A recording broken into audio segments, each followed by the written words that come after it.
ഒടുവിൽ മുഖ്യധാരാ മാധ്യമങ്ങളൊക്കെ പതിയെ പതിയെ റിയാലിറ്റിയിലേക്ക് വന്നിട്ടുണ്ട്. സർവേ ഫലങ്ങൾ വന്നപ്പോൾ എന്തൊരു കുന്തളിപ്പായിരുന്നു.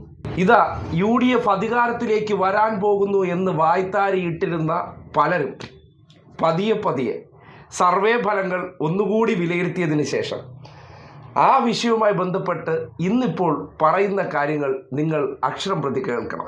ഇന്നലെ നിഷാദ് റാവുത്തർ എന്ന മീഡിയ വണ്ണിലെ വ്യക്തി ഇവിടെ ഇടതുപക്ഷം അധികാരത്തിൽ വന്നാൽ അത്ഭുതപ്പെടാനില്ല, വരും എന്ന് അദ്ദേഹം പറയുന്നത് പോലെ, ഡോക്ടർ അരുൺകുമാർ ആദ്യത്തെ ദിവസം തൊട്ട് പറയുന്ന പോലെ ഇന്നലെ ആയപ്പോൾ മാതൃഭൂമിയിലേക്കും പതിയെ ആ റിയാലിറ്റി സഞ്ചരിച്ചെത്തിയിട്ടുണ്ട്.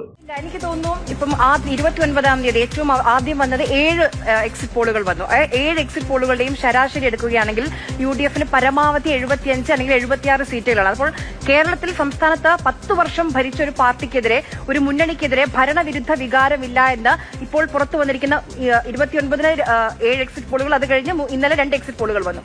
ഈ 9 എക്സിറ്റ് പോളുകളും നോക്കുമ്പോൾ സംസ്ഥാനത്ത് ഒരു ഭരണവിരുദ്ധ വികാരം ഇല്ല എന്നുള്ളത് തന്നെയാണ് ഒരു ആകെ നേരത്തെ പറയാൻ വന്നത്.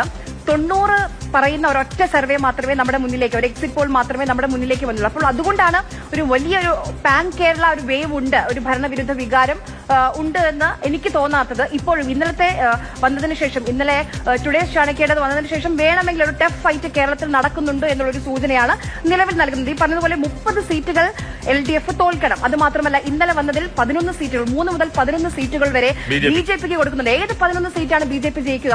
അതുകൊണ്ടാണ് എക്സിറ്റ് പോളുകൾ എല്ലാം എക്സാക്ട് പോളുകളാണ്. ഒരു എങ്ങനെയാണെങ്കിലും ഒരു +or-5 ഉണ്ടാകും. അതുകൊണ്ട് കറക്റ്റ് ആകണം എന്നില്ല. ഇപ്പോഴും ഒരു ടഫ് ഫൈറ്റ് കേരളത്തിൽ നടക്കുന്നുണ്ട് എന്നുള്ളത്. അല്ലെങ്കിൽ സ്വീപ്പിംഗ് വിക്ടറി ഒരു മുന്നണിക്കും, ഇപ്പോൾ UDF എന്നല്ല LDF എന്നല്ല, ഒരു മുന്നണിക്കും സ്വീപ്പിംഗ് വിക്ടറി കിട്ടുമെന്ന് തോന്നുന്നില്ല.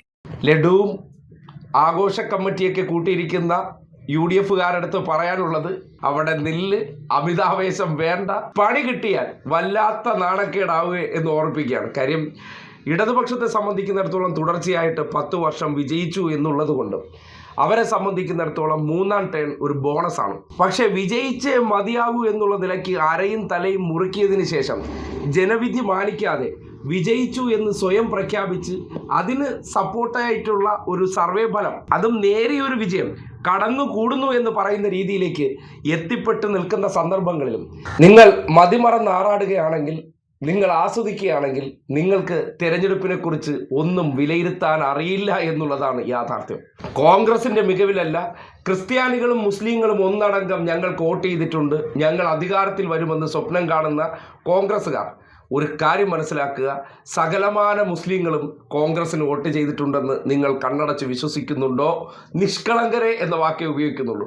അതുപോലെ തന്നെ ക്രിസ്ത്യാനികളും. അങ്ങനെ സംഭവിച്ചാൽ പോലും 28 സീറ്റോളം അധികമുണ്ട് കേവല ഭൂരിപക്ഷത്തെക്കാൾ കഴിഞ്ഞ തവണ. ആ 28-ലേറെ സീറ്റുകൾ ഒന്നടങ്കം നഷ്ടപ്പെട്ടാൽ മാത്രമേ ഒരു സർക്കാർ താഴെ വീഴൂ എന്ന് നിങ്ങൾ തിരിച്ചറിയൂ. പക്ഷേ അവിടെയും സർവേ ഫലങ്ങൾ പറയുന്നു നേരിയൊരു എഡ്ജ്, 76 വരെ ആകാം, ചിലപ്പോൾ 80. ഈ രീതിയിൽ പറഞ്ഞു വയ്ക്കുമ്പോൾ കേവലം 10 സീറ്റാണ് ഒരു സർവേ ഫലം പറഞ്ഞു വയ്ക്കുന്നത്. ഒരു സർക്കാരിനെതിരെ ജനവികാരമില്ല എന്ന് ആവർത്തിച്ച് പറയുകയും ചാനലുകൾക്ക് ആദ്യം ബോധ്യപ്പെട്ടില്ല, ഇപ്പം ബോധ്യപ്പെടുന്ന സാഹചര്യത്തിലേക്ക് എത്താൻ കാരണം ലോജിക്കുള്ളവർക്ക് മനസ്സിലാകുന്നുണ്ട്. 10 സീറ്റ് അങ്ങോട്ടോ ഇങ്ങോട്ടോ മറിഞ്ഞാൽ ആര് വേണമോ വരാം. അവിടെ നിൽക്കുന്ന അവസരത്തിൽ ഇങ്ങനെ മതിമറന്നാടുമ്പോൾ നിങ്ങൾ വരുമെന്ന് ഇന്നലകളിൽ വരെ സപ്പോർട്ട് ചെയ്ത് സംസാരിച്ചിരുന്നവർ വരെ എന്തുകൊണ്ട് മാറുന്നു എന്ന് ചിന്തിക്കുന്നതും, മുഖ്യധാരാ മാധ്യമങ്ങൾക്ക് വരെ UDF വരുമെന്ന് ഉറപ്പിച്ച് പറയാൻ പറ്റാത്ത അവസ്ഥയിലേക്ക് പോകുന്നത് എന്തുകൊണ്ടെന്നാൽ, റിയൽ ജനവിധി എന്ന് പറഞ്ഞാൽ റീൽസ് ജനവിധി പോലെ ആകില്ല എന്ന് നിങ്ങളെ അവസാന വട്ടവും ഓർമ്മിപ്പിക്കുകയാണ്.